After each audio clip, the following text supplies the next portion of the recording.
Je pense qu'aujourd'hui j'ai eu mon électrochoc positif, je vous explique. S'il me trompe et qu'il est pauvre, j'accepte pas. Mais s'il est riche et qu'il me trompe, à voir. Donc les meufs comme ça, les gars, faut juste les ken et les tèges. C'est quoi le pire truc que t'as fait ton ex?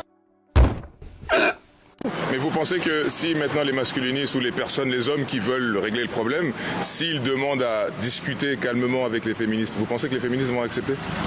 Au point où on en est, je trouve que les féminismes sont d'une intolérance phénoménale. Il a préféré ma meilleure amie à moi. Il a fait ses trucs avec elle le lendemain, quoi. Apparemment, j'ai déjà accepté qu'il mette pas de chaussettes dans ses chaussures. Ok, je vous fais une démonstration, ça va être très simple. C'est quoi? Je vais dire que les deux sont autant infidèles, mais pas pour les mêmes raisons. Je pense que ça dépend de... Je suis d'accord avec ça, ouais. Je suis complètement d'accord avec ça. Mais je pense que les femmes, elles sont plutôt fidèles. Waouh. Un homme a le droit de tout te faire au lit, sauf... Finir vite. Un homme a le droit de tout te faire au lit, sauf... Sauf aller par mon cul. Pardon, passer par derrière. Et si ton ex refaisait surface là, ce serait quoi ta réponse? La plupart des gens croient qu'ils ont tout le temps du monde, que les années s'étirent comme un chewing-gum, qu'on peut se permettre de flotter sans but. Et puis, un jour, un électrochoc. Tu vois une amie d'enfance avec un bébé dans les bras, une maison derrière elle, un regard apaisé. Et tu réalises, le temps t'a filé entre les doigts. On passe tellement de jours à vouloir plaire, à répondre à des inconnus sur les réseaux, à gagner une bataille d'ego qui n'a aucun sens. On rit fort, on parle fort, on croit être libre. Mais cette liberté-là, c'est souvent une fuite, un déguisement qui cache la peur de construire, de choisir, de s'enraciner. Et quand la nuit tombe, dans le silence de l'écran éteint, tu sens ce vide. La beauté n'est pas dans les projecteurs, mais dans la continuité, dans la main d'un enfant, dans la fatigue douce d'un soir ordinaire. La vie ne prévient pas avant de tourner la page. Et quand tu te rends compte que c'était ton chapitre, qu'il est déjà écrit, il n'y a plus qu'une chose à faire, reprendre la plume et bâtir pour de vrai, cette fois. Dans les relations actuelles, beaucoup acceptent l'inacceptable au nom de l'amour. Tromperie, mensonge, humiliation. La peur de la solitude pousse à tolérer ce qui détruit l'estime de soi. L'attachement devient une prison invisible où l'on confond passion et dépendance affective, jusqu'à oublier toute notion de respect mutuel. Qu'est-ce qui t'est déjà arrivé d'accepter par amour? Apparemment, j'ai déjà accepté qu'il mette pas de chaussettes dans ses chaussures. Ça sentait le... Ça a pué de ouf. C'était ma première meuf, j'ai déjà accepté la tromperie. Parce que par amour, en soi, on fait un peu n'importe quoi, surtout quand on est amoureux. Et en fait, elle avait mis un doigt dans à son ex. Mais moi, après, c'est pas un truc qui m'a dérangé, donc j'ai accepté. S'il vous plaît, ça suffit, monsieur, ça suffit. En fait, pendant qu'il dormait chez moi, il me trompait avec une autre. Donc j'ai accepté et j'ai pardonné parce que je l'aimais. Alors qu'est-ce que t'en retiens de tout ça? Qu'il faut pas pardonner la tromperie. J'ai accepté que sur Snap, il est genre une ribambelle de meufs avec plein de Snap flammes et ils me disent non mais t'inquiète, c'est ok alors que on était ensemble. J'ai accepté qu'on me trompe, voilà. Voilà, après j'ai réfléchi, c'était pas ouf, mais bon... Accepter la tromperie. En fait, j'étais tellement aveugle. C'est quoi ton pire date? On s'est proposé d'aller boire un verre. Et là, le mec, il est venu avec son père. Au bout de 3-4 verres, ouais, ça te dit un plan à 3? En gros, on se voyait, on s'est fréquenté, et arrivé un moment, plus de nouvelles. Il était en couple, il m'avait dit qu'il s'était égaré en fait. En vacances, meilleures vacances de ma vie, jusqu'au moment où on est sur une digue, tu vois, on rencontre 3 nanas. La règle des 3 nanas, il y a 2 bombes et la pas de moche. Moi qui me rends compte que j'ai pas de capote. Mais bon, je suis bleu, j'ai aucune intelligence, je vais à fond. Rappelle-toi, on est sur la digue, qui dit digue dit sable, sable, sans capote. Conclusion, je me suis pété le frein. J'étais au resto avec une meuf et tout, on avait bu, mangé, et à la fin, je vais pour la ramener, sauf que un peu trop bourré, elle a pissé dans ma voiture. Elle s'est pissée dessus totalement, j'ai dû nettoyer et tout. C'est un date avec un homme. Il avait fièrement tatoué sur sa cheville une croix de l'Allemagne de l'époque 39-45. Voilà, comme ça. C'est quoi votre meilleure technique d'approche? Ok, je vous fais une démonstration, ça va être très simple. Anthony, bonsoir. Sans mon parfum. Oh waouh waouh. J'aboie sur eux, je leur aboie dessus, genre waf waf. Et ça marche ou pas? Plus ou moins. Souvent ils sont bourrés alors ils viennent. Je suis barman, donc une fois que tu dis à une meuf t'es barman, elle est flattée, et en plus, je suis commercial. Les deux, franchement, elle sait que t'as la tchatch, elle va kiffer. Deuxième technique, Anthony. Oui. On se tape dans les mains? Ok, très bien. Hop là. Ouais, c'est un petit peu rustique, mais tu dis excuse-moi, t'as pas trop mal au dos à force de porter tout ce swag? Parfum. Et petite attention, quand tu commences à vraiment t'intéresser à comment la personne... C'est quoi? Je vais dire que les deux sont autant infidèles, mais pas pour les mêmes raisons. Genre, je pense que l'homme, c'est un gars qui peut aller voir ailleurs parce qu'il se fait chier. La femme, c'est quelqu'un qui va voir ailleurs parce qu'elle se sent mal aimée. Je pense qu'on est un peu là-dedans. Ok, donc l'homme c'est plus animal, on va dire, et la femme c'est plus sentimental. Ouais, je pense qu'il y a un truc comme ça. Après, là, pour le coup, je m'en vois sur rien, mais je pense qu'il y a un truc comme ça pour de vrai, ouais.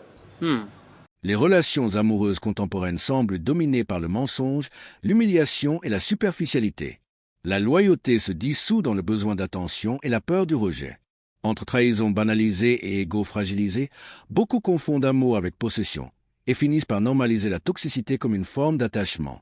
C'est quoi le pire truc que t'as fait ton ex? Mon ex il m'a quitté et après quelques semaines et quelques mois, j'ai vu qu'il m'avait remplacé par sa demi-sœur. T'as réagi comment? Miskine. Elle a mis les dents quand même atroce, franchement, je vous recommande pas. Elle m'a inventé que sa mère était morte, que ses grands-parents avaient un jet privé et qu'elle avait déjà mangé avec Bernard Arnault. Et comment t'as su que c'était faux?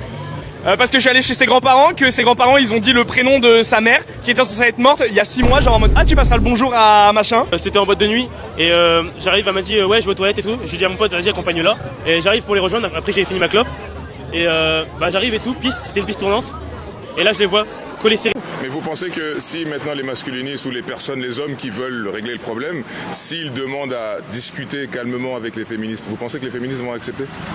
Au point où on en est, je trouve que les féminismes sont d'une intolérance phénoménale. Hein, et nous, c'est ce qu'on fait. Ouais. Il y a beaucoup d'hommes qui sont du côté des féministes.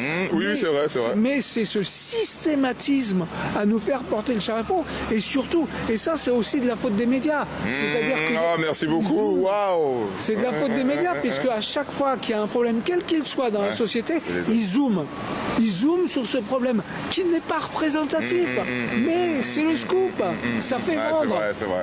Ils zooment là-dessus. C'est quoi la pire raison pour laquelle on t'a quitté? Il a préféré ma meilleure amie à moi. Il a fait ses trucs avec elle le lendemain quoi. C'est toujours ta meilleure amie? Ah non pas du tout. On m'a quitté parce que je faisais 1m83. J'étais trop grande par rapport à lui, du coup il m'a quitté. Ça me donne envie de pleurer putain. Bah pleure. On m'a dit que j'aimais pas son humour et que apparemment j'aimais pas les pieds donc ça le dégoûtait quoi. Au final tu lui as bouffé les pieds ou pas? Ah mais jamais de la vie. Parce que j'ai mis du mascara pour aller au travail. Du coup selon lui je voulais plaire aux autres hommes. Donc voilà. On m'a quitté parce que j'étais trop gentille. A traité de parano pendant 2 mois parce que je le suspectais de sortir avec sa meilleure amie. T'es parano, toi? Ouais. Au final, je l'ai quitté pour cette raison parce que je me sentais pas en confiance. 3 semaines après, il sortait avec. Il est venu me voir en mode bon, bah au final, t'étais pas si folle que ça, désolé. On m'a dit que j'étais trop fragile et que j'étais trop sensible et que. Les relations amoureuses oscillent entre émotions profondes et exigences physiques, entre fidélité revendiquée et désillusion rapide. L'amour devient une comparaison constante entre passé et présent, entre intensité et durée. On cherche à revivre la magie des premières fois, sans comprendre que chaque histoire appartient à un temps différent. Je pense que ça dépend des femmes. Déjà, elles vont être plus investies, on va dire. Mais si jamais elles voient que la personne en face d'elle, elle n'est pas investie, je pense qu'elle lâche. En fait, déjà, pour une femme, si c'est fini, c'est que c'était fini déjà il y a longtemps. Ok. Je suis d'accord avec ça. Je suis complètement d'accord avec ça. Mais je pense que les femmes, elles sont plutôt fidèles. Parce qu'on est tout le temps avec très d'émotions. On pense avec beaucoup d'émotions. Du coup, c'est plus dur de tromper quelqu'un ou autre. Mais je pense pour les hommes, c'est plus facile. Je trouve. Après, il y a des femmes aussi. Hein. Après, il y a des hommes fidèles aussi. Il y a des hommes fidèles, c'est pour ça qu'il y a des deux. Waouh. En vrai, le plus fidèle. Ouais. Je pense, je dirais c'est la femme. Abonne-toi pour ne rater aucun micro. Finir vite. Par exemple. Non, exprime-toi. Par exemple, si on est au lit, il a 15 minutes, c'est pas suffisant pour moi. C'est vrai, je parle la vérité, ça m'énerve. 15 minutes? Oui, c'est pas suffisant. C'est pas assez? Oui. Ah ouais, le temps idéal pour toi, c'est combien? 30, 40, ça dépend de mec, ça dépend aussi. Hein. 30, 40 minutes au moins, tu peux être satisfaite. Ouais. Un homme a le droit de tout te faire au lit, sauf... Sauf aller par mon cul.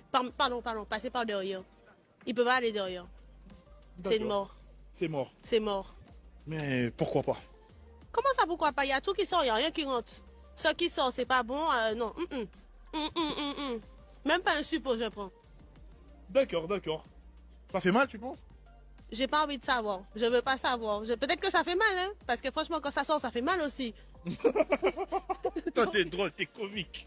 Donc on peut être sûr à 100% qu'en l'espace de 1 an, il t'a beaucoup plus marqué que ta relation de 7 ans. Est-ce qu'en l'espace d'1 an, l'homme qui est à tes côtés là maintenant t'a beaucoup plus marqué que cette relation de 7 ans où tu as pu grandir avec cet homme, tu as connu tes premières fois avec lui, il a rencontré tes parents, tu t'es projeté avec lui et tu l'as aimé de tout ton cœur. C'est pas comparable, quoi. C'est vraiment... c'est lui, quoi. Il m'a vraiment marqué. C'est là une des seules femmes qui a eu cette honnêteté. Est-ce que tu peux me repasser, s'il te plaît, monsieur? Bien sûr. Oui, je suis là. Ok. Ma question maintenant. Tu vois, par exemple, on n'aurait pas été d'accord sur ce point-là. Est-ce que tu penses qu'un jour, tu pourras rattraper à ce niveau-là cette relation de 7 ans? Franchement, j'ai déjà accompli beaucoup de choses en moins de temps que lui, il a dû avoir. Je pense que oui, largement. Ok. Attends, est-ce que tu peux me repasser, s'il te plaît, ta copine? Est-ce que l'on peut comparer son premier amour, donc le bonheur des premières fois, à son deuxième amour? Bah non. Mais est-ce que tu penses qu'il pourrait, un jour, surpasser, enfin, qu'il finisse par te marquer beaucoup plus que cette relation de 7 ans? Il me marque déjà depuis que je suis avec lui. Donc tu penses qu'il est sur le chemin? Oui, oui. Ok, c'est honnête. La société actuelle valorise l'apparence et l'instantanéité au détriment de la profondeur. On confond confiance en soi avec arrogance, liberté avec désengagement. Derrière l'image parfaite se cache souvent un vide existentiel, jusqu'au jour où la réalité du temps qui passe rappelle l'importance de construire quelque chose de vrai. Je suis une fille à papa, mon père il subvient à tous mes besoins donc j'ai pas besoin de travailler. Avoir un job, me lever le matin, avoir des horaires imposés, c'est pas pour moi. Moi je me prends pas la tête, je fais ce que je veux, personne me dit quoi faire et je m'en fous du regard des autres. De toute façon je suis tout le temps au top moi. J'ai confiance en moi, je suis une fille bien, je me trouve belle et heureusement. Pour moi c'est logique, je fais tout pour être jolie donc je le suis. C'est normal de se trouver belle, non? C'est les gens qui se trouvent laids qui sont bizarres. Vous êtes beau, tout le monde est beau. Alors? Avec les mecs aussi, j'ai confiance en moi, je sais que j'ai du succès. Hein. Il y en a plein, il y en a plein qui voudraient être avec moi, mais genre c'est tellement trop facile en fait. J'ai même plus envie, j'ai même pas envie. Ça fait bien longtemps que je suis plus battue pour un mec, hein. Ils viennent tout seuls. Okay. Mais je préfère être seule comme à l'accompagner. Hein. Dans l'aventure, celui qui pourrait le plus me plaire, c'est Kevin. Ah oui. Par contre, Julien, les mecs kékés qui se la racontent avec les filles, mais pas possible. C'est mort. J'ai un caractère explosif. Je sais pas trop comment ça se passait avec les filles dans l'aventure. C'est soit on m'aime, soit on me déteste, soit ça passe, soit ça casse. Par contre, je me mets pas en concurrence avec elle. Je suis en concurrence avec personne. Je suis toujours au-dessus. Je sais qu'à Buenos Aires, il va falloir que je travaille, mais ça me fait pas peur. Attends. Je peux faire barman, par exemple. Mais par contre, faut pas me demander de faire des cocktails, parce que ça, je sais pas faire. Oh non, c'est très grave, j'arrive pas. Je sais parler anglais. Bref, je vais me débrouiller, je me débrouille toujours. T'es prête à faire la fête ou pas? Oh. Allez, c'est parti. Bon, ça... Hop, ça va. On croit souvent que la jeunesse est un compte illimité. On retire sans compter, on vit de lumière et d'ego, et l'avenir paiera l'addition. Puis arrive le déclic, une amie qui construit, un regard posé, un bébé dans les bras, et soudain le temps reprend sa valeur. Ce n'est pas un reproche, c'est une invitation à se recentrer. L'amour n'est pas un casting ni une revanche sur le passé. Ce qui tient, c'est la clarté des limites, la parole tenue, la douceur active du quotidien. On peut avoir de l'assurance et, en même temps, choisir l'humilité, apprendre, travailler, respecter. La fidélité n'est pas un slogan, c'est une pratique. Le désir, lui, aime la présence vigilante, pas les jeux qui salissent l'estime de soi. Alors on trie, moins de bruit, plus de sens. On ferme la porte au « presque », on ouvre la fenêtre au projet concret. On garde le rire, on jette le cynisme. On cesse de comparer le premier mot au suivant. Chaque histoire a son temps et sa dignité. Aujourd'hui, choisis de bas, routine saine, amitié solide, amour lucide. Pas pour ressembler aux autres, mais pour honorer ta propre trajectoire. Tu n'es pas en retard. Tu avances, enfin, dans le bon sens. Abonne-toi à notre chaîne, plein d'histoires et de découvertes t'attendent.